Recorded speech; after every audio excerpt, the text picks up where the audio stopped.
नमस्कार महाराष्ट्राच्या जिवंत हृदयाच्या सळसळत्या रक्ताच्या भावी अधिकारी कर्मचाऱ्यांना कसे आहात सगळे। वनरक्षक भरती एकूण 24 शिफ्ट मध्ये तुमच्या परीक्षा झाल्या होत्या 2024 मध्ये। यातील आता रिझनिंगची आपण सिरीज चालू केलेली आहे। या रिझनिंगच्या सिरीज मध्ये एकूण तुमचे जे 15 प्रश्न आहेत ना एका शिफ्ट मधील ते सगळे काय सखोल विश्लेषणासहित आपण घेणार आहोत। एक एक प्रश्न त्याला अख्खं खोलायचं आपल्याला सोन्या। एक प्रश्न कशा प्रकारे आपण 15 सेकंदाच्या आतमध्ये 10 सेकंदाच्या आतमध्ये सोडू शकतो, सगळ्या काय शॉर्ट मेथड या व्हिडिओज मध्ये तुम्हाला मिळणार आहेत। व्हिडिओ शेवटपर्यंत बघा। सुरुवात करूया झालेल्या परीक्षांचे सखोल विश्लेषण आपण बघणार आहोत। वनरक्षक भरती बघा, सुरुवातीला काय मेंटल अबिलिटी म्हणजेच काय असतं, रिझनिंग असतं। आणि पहिलाच प्रश्न तुमच्या स्क्रीनवर दिसतो, याचं योग्य उत्तर काय असेल। मग तू आता प्रश्न बघणार आहेस आणि प्रश्न बघितल्याबरोबर तू काय करतोस, प्रत्येक प्रश्न बऱ्यापैकी बारीक वाचत असतो। बघ, P Q R S T U V या 7 मित्रांपैकी व्ही हा पी आणि आर यांच्यापेक्षा वयाने मोठा आहे। ठीक आहे। दुसरा मुद्दा तो म्हणजे आर हा एस पेक्षा वयाने मोठा आहे आणि यू हा फक्त एका मित्रापेक्षा वयाने मोठा आहे। पी हा वयाने, किती मोठी इन्फॉर्मेशन दिलेली सोन्या, ती गरजेची का तुला, पण तू कशा प्रकारे सोडत असतो बघ। P Q R S T U V म्हणजे किती जण आहेत, हे 7 जण आहेत। या ठिकाणी 7 लिहून टाकतो तो। दुसरा मुद्दा तो म्हणजे व्ही हा पी आणि आर यांच्यापेक्षा मोठा आहे। बघा, व्ही हा पी आणि आर यांच्यापेक्षा मोठा आहे, इथपर्यंत लिहिलं। दुसरी लाईन काय दिसते, आर हा एस पेक्षा वयाने मोठा आहे। आर या ठिकाणी लिहितो आणि त्यानंतर मग तू अशा प्रकारे करतो, मग एस पेक्षा मोठा आहे। ठीक आहे। तिसरी लाईन काय दिसते, यू हा फक्त एका मित्रापेक्षा मोठा आहे। यू कुणापेक्षा तरी मोठा आहे, प्रश्नचिन्ह टाकत असतो। गरजेचं नाहीये ते सोने। तुला हा प्रश्न केवळ 5 सेकंदाच्या आतमध्ये सोडवायचा असेल तर तुला शेवटची लाईन वाचावी लागेल। रिझनिंगचं एक तत्व आहे, किती मोठा प्रश्न असू द्या, शेवटची लाईन वाचली की लगेच आपण उत्तरापर्यंत पोहोचत असतो। अगोदर शेवटची लाईन वाचायची असते। बघा काय दिसते शेवटची लाईन, व्ही हा क्यू पेक्षा मोठा आहे, गरजेचं नाही। वयाने सर्वात मोठा कोण आहे, बघ ही आम जिंदगी आहे, अशा प्रकारे बाकीचे विद्यार्थी सोडत असतात। आपल्याला ही मेंटल जिंदगी कशा प्रकारे सोडवायची, तर वयाने सर्वात मोठा कोण आहे। ठीक आहे। हे वाक्य तुझ्यासाठी महत्वाचं आहे सोन्या। जसं अर्जुनासाठी मासाचा डोळा महत्वाचा असतो, त्याचप्रमाणे तुमच्यासाठी हे वाक्य महत्वाचं आहे या प्रश्नासाठी। बरोबर आहे की। आता प्रश्न वाचायला सुरुवात करूया। P Q R S T U V या 7 मित्रांपैकी, अरे 7 नाही 100 असू दे, घेणं का आपल्याला, आपल्यासाठी काय महत्वाचे, सर्वात मोठा। म्हणजे याचा अर्थ काय, तर यापैकी कुणीतरी मोठा असेल आणि ते आपलं उत्तर असणार आहे। बघा आता पुढे जाऊया। व्ही हा पी आणि आर यांच्यापेक्षा वयाने मोठा आहे। व्ही कुणापेक्षा मोठा आहे, पी आणि आर यांच्यापेक्षा मोठा आहे। याचा अर्थ पी आणि आर हे सर्वात वयाने मोठे असू शकतात का, अजिबात नाही। पहिल्याच वाक्यात आपल्याला पी आणि आर लगेच कट करायचे, कट केले। हे 2 पर्याय या ठिकाणी पहिल्याच वाक्यामध्ये कट झाले। आता दुसरं वाक्य वाचायला मी सुरुवात करतो। आर हा एस पेक्षा वयाने मोठा आहे, याचा अर्थ एस हा आर पेक्षा छोटा आहे की नाही, मग सर्वात मोठा तो होऊ शकतो का, होऊ शकत नाही। मग एस आपल्या पर्यायातून कट करा। सोन्या या 3 पर्याय याच ठिकाणी कट झाले। प्रश्न पूर्ण न वाचता डायरेक्टली आपण उत्तरापर्यंत पोहोचलेलो आहे। याला असं सोन्या मेंटल जिंदगी म्हणतात, दिमाग की बत्ती जला दे। आणि अशा प्रकारे आपल्याला सोडवायचे आहेत सगळे प्रश्न। आणि त्यासाठी तुम्हाला लगेच आता सबस्क्राईब करून घ्यायचे। व्हिडिओ आवडत असेल तर लाईक करा, जास्तीत जास्त विद्यार्थ्यांना शेअर करा। पुढचा प्रश्न तुमच्या स्क्रीनवर दिसतोय। 4 word pairs have been given out of which 3 are alike in some manner and one is different. Select the one that is different. अरे शेवटचं वाक्य तुझ्यासाठी महत्त्वाचं आहे। एकूण 4 पर्याय दिलेले आहेत, त्यापैकी वेगळा पर्याय तुला शोधायचा आहे। तू इंग्लिशचा प्रश्न बघितला घाबरत असतो, तसलं नाही येते सोन्या। शेवटचं वाक्य वाचायचं, आपण लगेच उत्तरापर्यंत पोहोचत असतो। याही ठिकाणी शेवटचं वाक्य काय दिसते की डिफरंट काय आहे 4 पैकी। आता पर्याय वाचायला सुरुवात कर। पहिला पर्याय दिसतो लखनौ, उत्तर प्रदेश। काय दोघांमध्ये संबंध आहे, उत्तर प्रदेशची राजधानी लखनौ आहे। त्यानंतर बिहारची राजधानी पटना आहे। त्यानंतर राजस्थानची राजधानी जयपूर आहे। आणि हे 3ही काय तर राज्य आहे। या ठिकाणी मी काय करतो, राज्य करतो। परंतु चौथा पर्याय तुम्ही जर लक्षपूर्वक बघितलं तर या ठिकाणी नेपाळ दिसतं। नेपाळ हे राज्य आहे का आपल्या देशातील, नाही असं नाही। नेपाळ हे एक देश आहे आणि देशची राजधानी कोणती आहे, तर काठमांडू। राजधानी बरोबर दिलेल्या आहेत, परंतु 4ही पर्यायापैकी हे 3ही पर्याय राज्याबद्दल दिलेले आहेत। हा देशाबद्दल दिला असल्यामुळे डिफरंट म्हणजे वेगळा पर्याय क्रमांक 4 या प्रश्नाचं योग्य उत्तर आहे।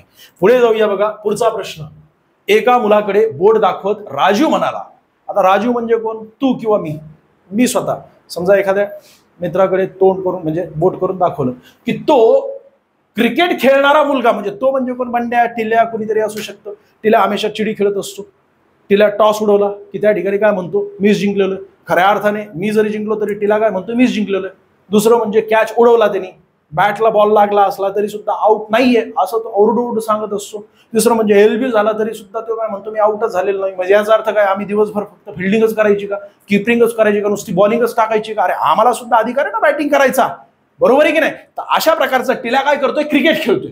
आणि हा टिला जो आहे ना तो माझ्या वडिलांच्या पत्नीचा मुलगा आहे. माझे वडील आणि त्यांची पत्नी याचा अर्थ काय, माझी आई असणार आहे. आणि आईचा मुलगा याचा अर्थ काय, माझा भाऊ असणार आहे. अरे सर्वसाधारणपणे याचं योग्य उत्तर काय असायला पाहिजे? पर्याय क्रमांक 3 पुन्हा एकदा मी तुला समजून सांगतो. बघ, मी एखाद्या व्यक्तीच्याकडे बोट दाखवून सांगितलं की ह्यो जो दिसतोय ना, ह्यो माझ्या वडिलांच्या पत्नीचा मुलगा आहे. वडिलांची पत्नी म्हणजे माझी आई झाली, आणि आईचा मुलगा म्हणजेच कोण झालं, एका आईचे 2 मुलं. याचा अर्थ काय, सख्खे भाऊ असायला पाहिजेत की नाही? माझा तो सख्खा भाऊ आहे. पर्याय क्रमांक 3 या प्रश्नाचं योग्य उत्तर आहे सोन्या. अरे ठुसके प्रश्न असतात, तो घाबरत असतो प्रश्नांना. पुढचा प्रश्न लगेच आपण बघूया. या ठिकाणी एक आकृती दिलेली आहे, आणि आकृत्यांचे प्रश्न तुम्हाला रिझनिंग मध्ये 100% विचारले जात असतात. मेंटल ॲबिलिटी म्हणजे तुझं मेंटली तू स्टेबल आहे का, जागेवर आहेस का, रात्रभरती ऑनलाईन आहे, आणि तो दिवसा कामाला जर गेला तर तू डिस्टर्ब असणार आहे त्या ठिकाणी, किंवा त्या ठिकाणी बसला याचा अर्थ काय, तू धुंदीमध्ये असणार आहेस. तुला जंगलाचं संरक्षण करायचंय, आणि जंगलातील वाघांचं संरक्षण करायचंय, आणि त्या वाघांकडून तुझं सुद्धा संरक्षण करायचंय. त्यासाठी तू मेंटली स्टेबल असणं गरजेचं आहे.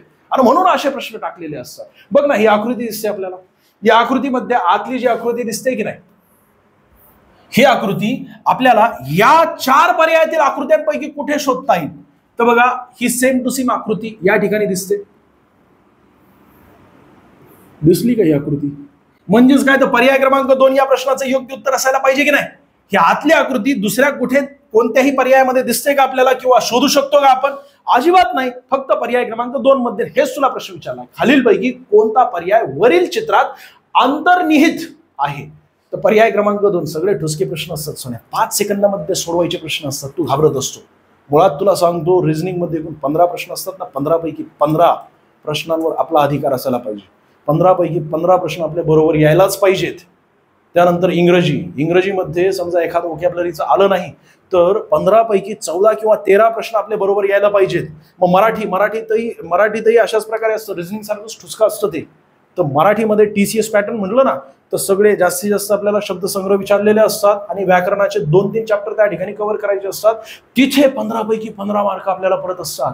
आणि राहिला GS GK, 7 विषय असतात त्यामध्ये. तू त्या विषयांना बघून घाबरत असतो. GS GK सुद्धा आपण अशाच प्रकारे कंप्लीट केलेले आहे. आतापर्यंत 15 प्रश्नपत्रिका आपल्या युट्यूबवर आपण अपलोड केलेल्या आहेत. त्या सुद्धा तुम्ही स्पष्टीकरणासहित बघितल्या, आणि रोज चालू आहे बरं का.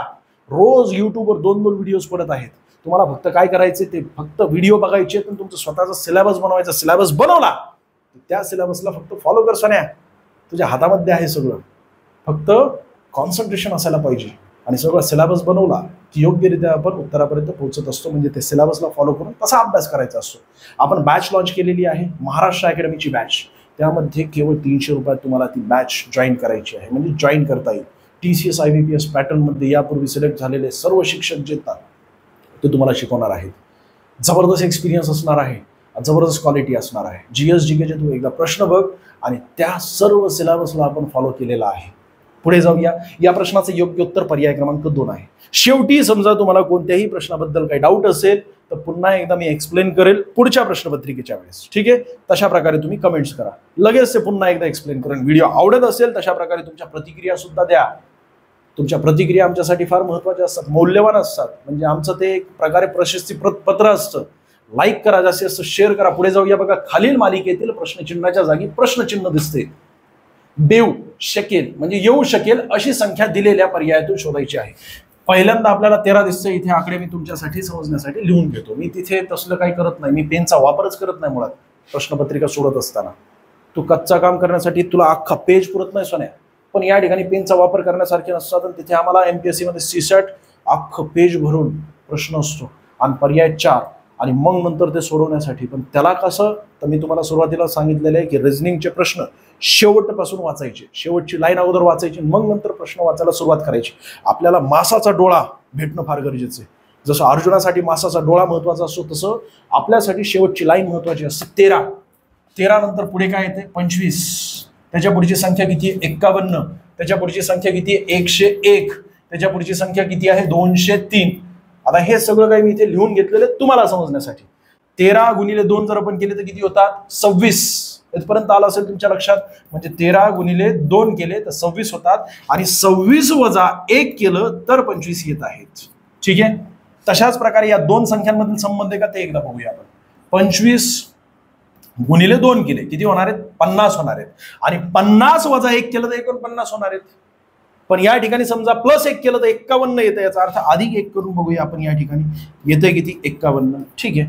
आता पुढे आपल्याला -1 केल्यानंतर जर येत असेल म्हणजे या संख्येची दुप्पट करून -1 करून 101 येत असेल तर बरोबर सिरीज चालू आहे. बघा 51 गुणिले 2. मी थोडंसं चांगलं टाईप करतो. 51 गुणिले 2 केले तर किती होतात रे? 102 होत आहेत. आणि 102 वजा 1 केले तर येत आहेत ना 101. सोन्या बसलं की जॅक लागला. आता पुढे जाऊया. 101 101 गुणिले 2 केले किती होत आहेत? 202 होत आहेत. बरोबर आहे. 202 वजा नाही अधिक 1 करावे लागतील. 202 वजा 1 केले सॉरी अधिक केले तर 203 येत आहेत. 203 येत आहेत. त्याचप्रमाणे शेवटी आपल्याला काय करावं लागेल? अगोदर आपण वजा 1 केलं त्यानंतर अधिक 1 केलं आता वजा 1 केलं पुन्हा अधिक 1 केलं. याचा अर्थ आपल्याला आता वजा 1 करावं लागेल. वजा 1 आणि कंसामध्ये काय तर दुप्पट करायची या संख्येची. 203 गुणिले 2 केले तर किती येत आहेत रे सोन्या? 406 येणार. 406 वजा 1 केले तर 405 येणार. बरोबर आहे का? एकदा परतवून बघा. 406 आणि वजा बरोबर आहे. वजा 1 केले 405. पर्याय क्रमांक 3 या प्रश्नाचं योग्य उत्तर आहे. अशा प्रकारे हा प्रश्न होता. कुणाला काय डाऊट असतील तर कमेंट्स मध्ये करा. तशा प्रकारे आपण लगेच हा प्रश्न पुन्हा एकदा रिपीट करूया. पुढे जाऊया. बघा पुढचा प्रश्न. खालील मालिकेतील प्रश्नचिन्हाच्या जागी येऊ शकेल असे अक्षर दिलेल्या पर्यायांमधून आपल्याला निवडायचं आहे. आता इथे काय दिलेलं आहे आपल्याला? ए दिलेलं. तुमच्या समजण्यासाठी सोन्या इथे कसं आहे तर एक अक्षर वगळला, इथे एक अक्षर वगळला, इथे एक अक्षर वगळला, इथे सुद्धा एक अक्षर वगळलेला आहे. पण A to Z च्या सिरीज मध्ये एकूण A to Z मध्ये 26 अक्षर असतात आणि हे 26 अक्षर तुम्हाला टाईप करून घ्यायचे असतात अगोदरच म्हणजे लिहून घ्यायचे असतात. ज्यावेळेस तुमच्या हातामध्ये कच्चं काम करण्यासाठी म्हणजे ऑनलाईन जर परीक्षा असेल ना तुमची तर परीक्षा सुरू होण्यापूर्वी तुमच्या हातामध्ये कच्चं काम करण्यासाठी 5 मिनिटापूर्वीच ते कागद दिलेलं असतं आणि त्याच कागदावर काय काड्या करायचे ते करायचे असतात बरं का. घरून एखादं कागद आणलं खिशातून आणि त्यावर तू काय कुठाने केले याचा अर्थ काय? तू कॉपी केलेली आहे. त्यामुळे त्यांचंच कागद असतं ना त्याच कागदावर तू काय करायचं? A to Z. पण कसं? A टू या ठिकाणी M पर्यंत आणि मग नंतर N पासून ते Z पर्यंत. अशा प्रकारे प्रत्येकाला क्रम द्यायचे असतात. आता बघा A त्यानंतर येतं B नंतर C नंतर D नंतर E नंतर F नंतर G आणि मग नंतर H आणि I. ठीक आहे. आता बघा इथे लक्ष देऊन बघा. A नंतर एक अक्षर वगळले आणि मग नंतर पुढचं अक्षर आलेलं आहे C. C नंतर पुन्हा एक अक्षर वगळलेलं आहे पुढचं अक्षर आलेलं आहे E. E नंतर एक अक्षर वगळलेलं आहे पुढचं अक्षर आलेलं आहे G. G नंतर एक अक्षर वगळलेलं आहे H आणि पुढचं अक्षर आलेलं आहे I. म्हणजे I या ठिकाणी यायला पाहिजे की नाही सोन्या? पर्याय क्रमांक 2 या प्रश्नाचं योग्य उत्तर आहे.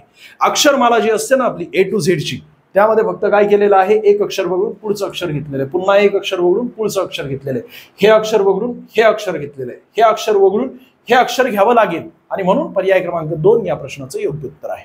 ठीक आहे. पुढे जाऊया. पुढचा प्रश्न तुमच्या स्क्रीनवर दिसतोय. अरे तोच आला.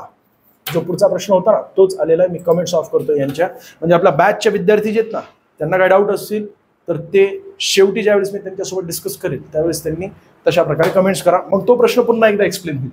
हा प्रश्न अगोदर आपण सोडवला. या ठिकाणी मेंटॉस जिंदगी मी तुम्हाला दाखवली. या ठिकाणी कोणती? आम जिंदगी. पुन्हा एकदा सोडून बघू कारण हा मोठा प्रश्न आहे. या ठिकाणी काय तर आम जिंदगी म्हणजे सर्वसाधारण जे विद्यार्थी असतात ना मोठमोठे ते दुर्बीनवाले चष्मे असतात, 4-5 पेन असतात खिशामध्ये वेगवेगळ्या रंगाचे, त्यातले त्यात एक सिस्पेन्सिल असते ती कशी टोकदार सिस्पेन्सिल असते म्हणजे पेन सारखी सिस्पेन्सिल असते.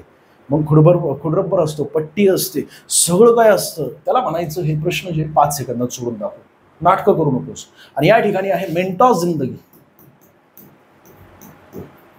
मेंटॉस जिंदगी. आपल्याला मेंटॉस जिंदगी सारखं प्रश्न सोडवायचे आहेत. मेंटॉस दिमाग की बत्ती जला दे.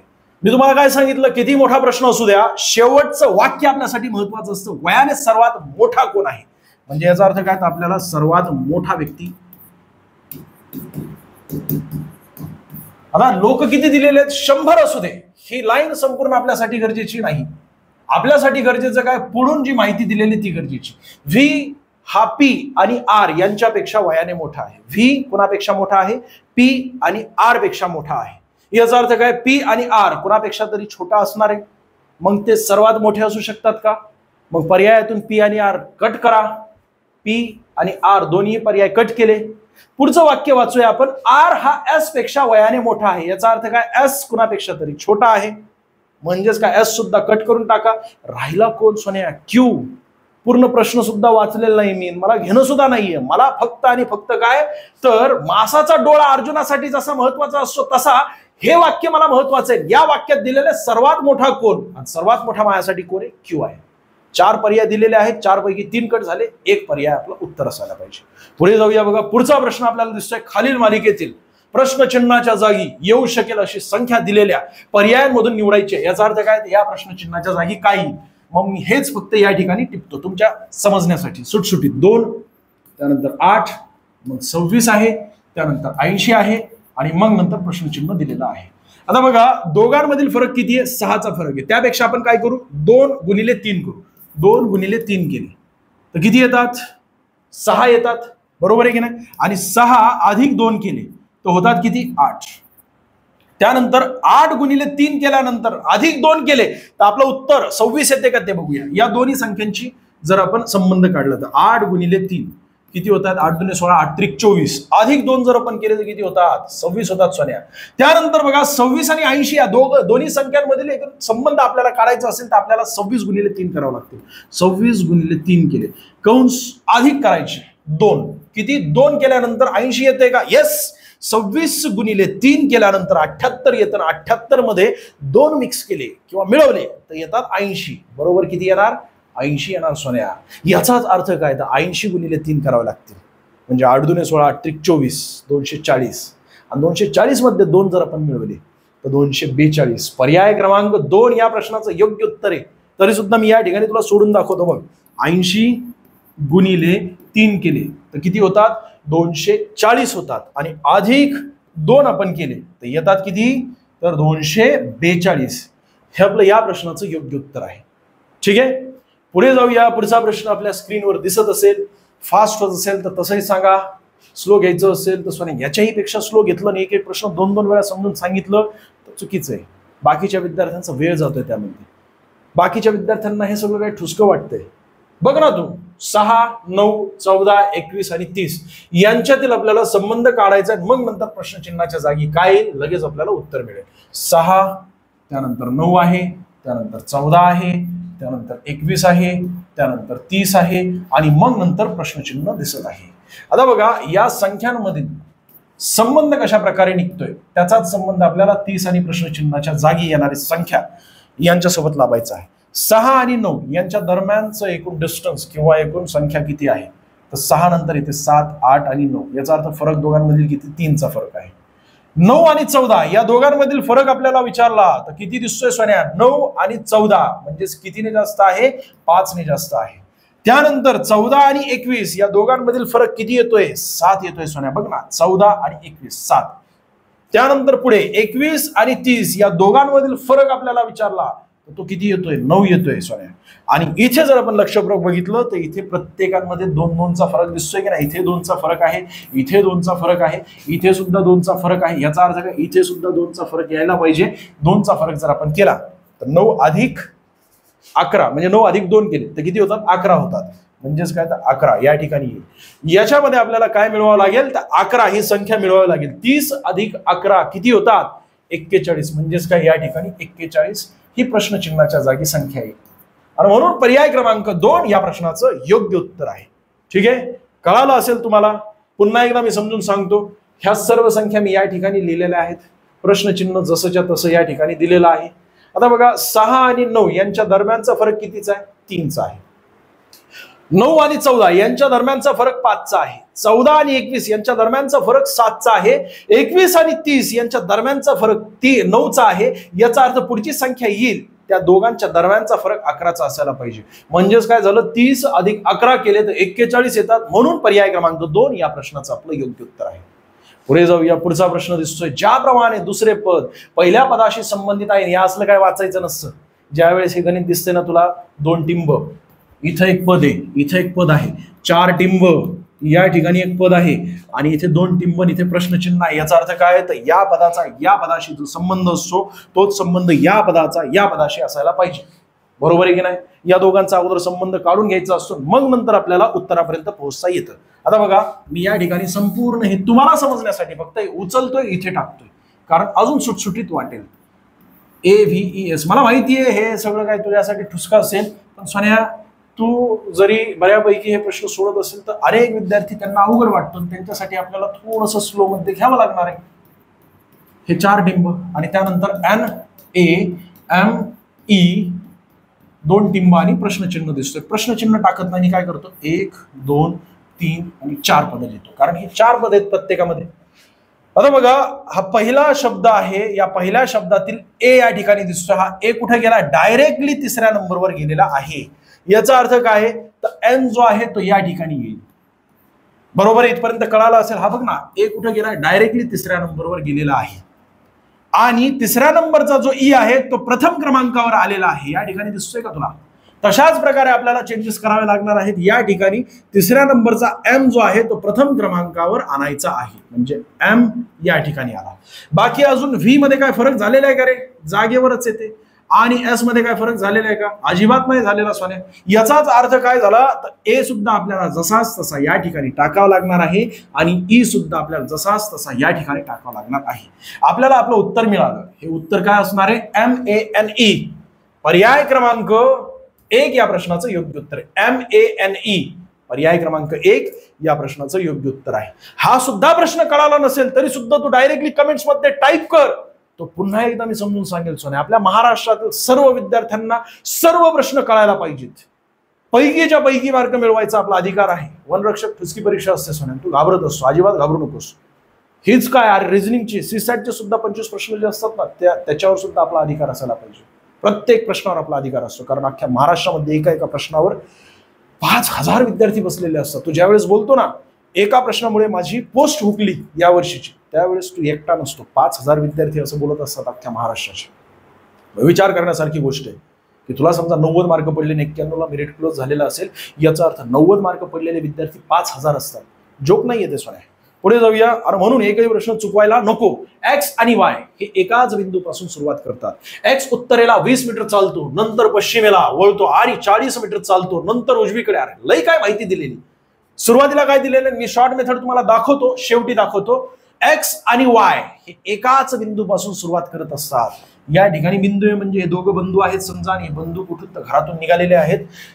इथून एक्स सरळ निघालेला आहे, बघ ना 20 मीटर निघालेला आहे, सरळ जाऊ दे त्याला 20 मीटर. त्यानंतर पश्चिमेला वळालेला आहे. सोन्या तुला हे दिशा माहिती असायला पाहिजे बरं का, नाही तर लय मोठा कुटाणा होईल त्या ठिकाणी. उत्तर हे दक्षिण, हे पश्चिम आहे आणि हे पूर्व आहे. हे जर माहित नसेल तर सोन्या अभ्यास करणं बंद करून टाक. तो आपलं काहीतरी पांढरपरी वगैरे चालू कर. वस्तुस्थिती सांगतो सोन्या, वेळ घालू नकोस, लय ठुसकं आहे हे. आणि याच्या व्यतिरिक्त अजून वायव्य असतं, या ठिकाणी ईशान्य असतं, इथं काय असतं आग्नेय असतं, इथं नैऋत्य असतं. नैऋत्य मोसमी वारे आपल्या देशामध्ये येत असतात. वस्तुस्थिती सांगतो. हे जर एवढं बेसिक माहित नसेल ना तुला तर इमानदारीत सांगतो, पांढरपरी चालू. आणि कुठं तर कॉलेजच्या समोर चालू कर मस्तपैकी. ज्यावेळेस कॉलेज सुटलं ती बाहेर येईल त्यावेळेस गाणे लाव. कोणते? तुम तो ठहरे परदेसी साथ क्या निभाओगे. हे असं का करतोय मी? म्हणजे मावा घासायचा असतो पांढरपरीवर दिवसभर. बायसेप सुद्धा वाढत असतात आणि त्याचसोबत मावा सुद्धा घसा एकदम कडक लागत असतो. जास्तीत जास्त तुझा धंदा होईल, जास्तीत जास्त बिझनेस होईल. हे कुठेही असलं काहीतरी करत बसतोस तू. तुला समजा उत्तर दक्षिण पूर्व पश्चिमच माहित नसेल तर इमानदारीत सांगतो मस्तपैकी रिलॅक्स. बाकी पुढे जाऊया. बघा, उत्तरेला 20 मीटर. त्यानंतर पुढचा मुद्दा काय दिसतोय आपल्याला? नंतर तो पश्चिमेला वळाला. पश्चिम म्हणजेच कुठे? या ठिकाणी. पश्चिमेला किती गेलाय रे तो? 40 मीटर गेला, म्हणजे याच्या दुप्पट गेलेला आहे. या ठिकाणी 40 मीटर करून टाक, काय अडचण नाहीये. आणि त्यानंतर तो उजवीकडे वळाला. ज्या वेळेस तो पश्चिमेकडे त्याचं तोंड असतं, याचा अर्थ उत्तरेला उजवी दिशा असते, दक्षिणेला डावी दिशा असते त्याची. म्हणजे डाव्या हाताला दक्षिण दिशा असते आणि उजव्या हाताला उत्तर दिशा असते. ह्या गोष्टी नीट समजून घ्या. आता पश्चिमेकडे त्याचं तोंड आहे, याचा अर्थ काय? तो उजव्या हाताला ते उत्तर दिशा असणार आहे, म्हणजेच तो उत्तरेला वळाला. किती वळालेला आहे? पुढे दिसते 25 मीटर वळाले. ठीक आहे, इथे 25 मीटर करून टाकतो मी. इथपर्यंत तुमच्या आलं असेल लक्षात. हा कोण निघालाय? तर एक्स निघालेला आहे. एक्स कुठं पोहोचलेला आहे? इथपर्यंत पोहोचलाय. म्हणजेच काय? तो उत्तरेला तो एकूण 25 आणि 20 किती झाले रे?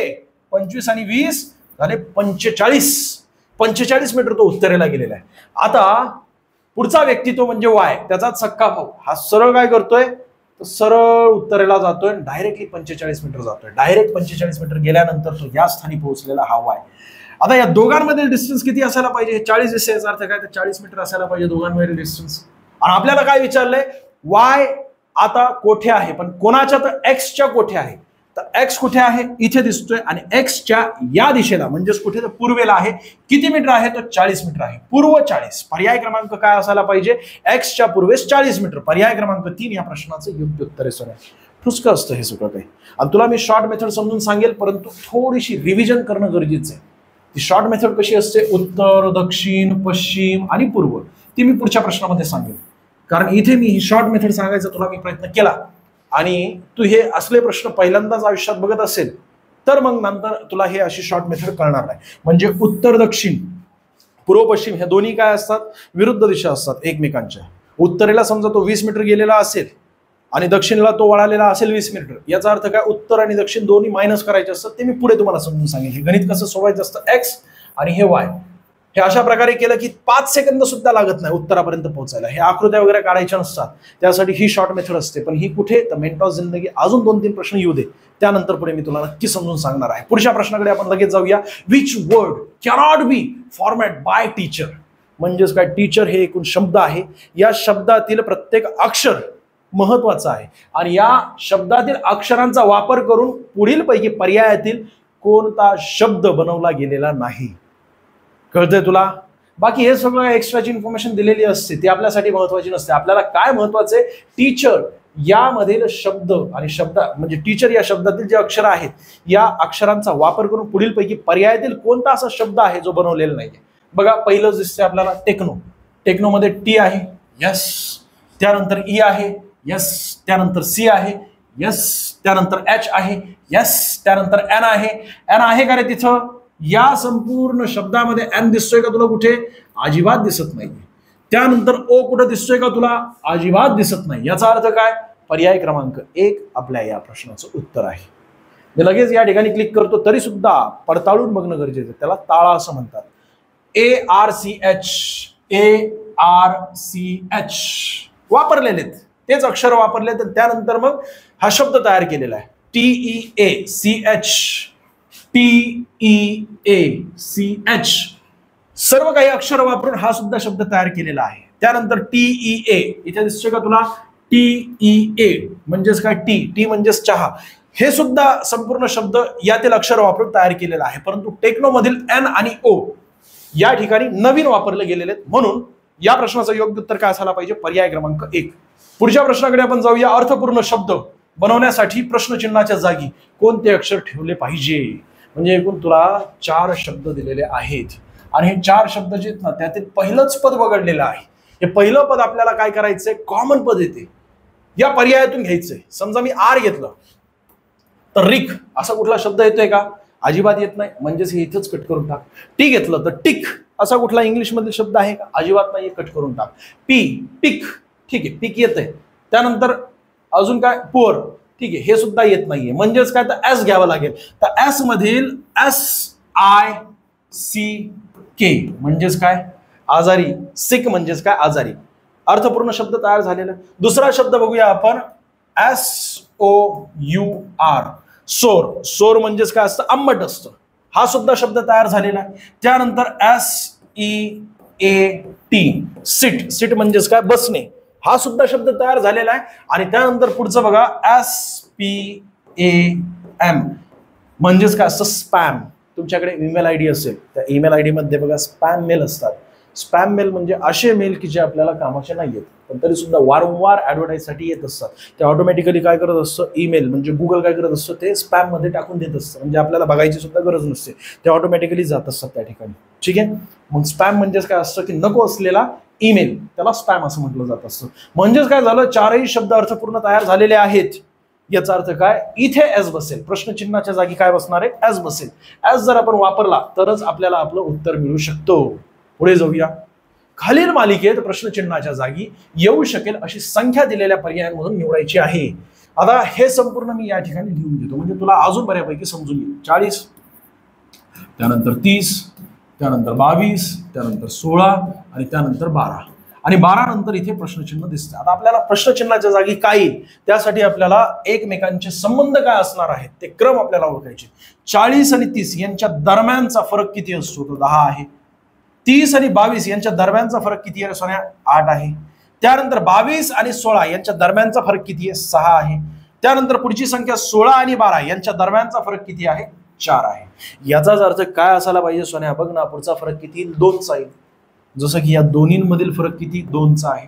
या दोन्ही संख्यांमधील फरक 2चा आहे. या दोन्ही संख्यांमधील फरक 2चा आहे. म्हणजेच इथे जो फरक येणार आहे त्यातील फरक 2चा असायला पाहिजे. आणि तो फरक किती असणार आहे? 2. याचा अर्थ काय? तर 12 वजा 2 जर आपण केले तर आपल्याला प्रश्नचिन्हाच्या जागी आपलं उत्तर मिळेल. किती असणार मग? ते 10 असणार. आणि म्हणून पर्याय क्रमांक 4 या प्रश्नाचं योग्य उत्तर आहे. बरोबर आहे. पुढे जाऊया. पुढचा मुद्दा, अरुण म्हणाला पंकजची आई ही माझ्या वडिलांच्या पत्नीची आई आहे. बरोबर आहे की नाही? अरुण काय म्हणतोय? पंकजची आई. मी काय करतो या ठिकाणी? अरुण लिहितो. अरुण काय म्हणतोय ते आपण नंतर लिहू. अगोदर काय आपल्याला हे महत्वाचं आहे. पंकजची आई.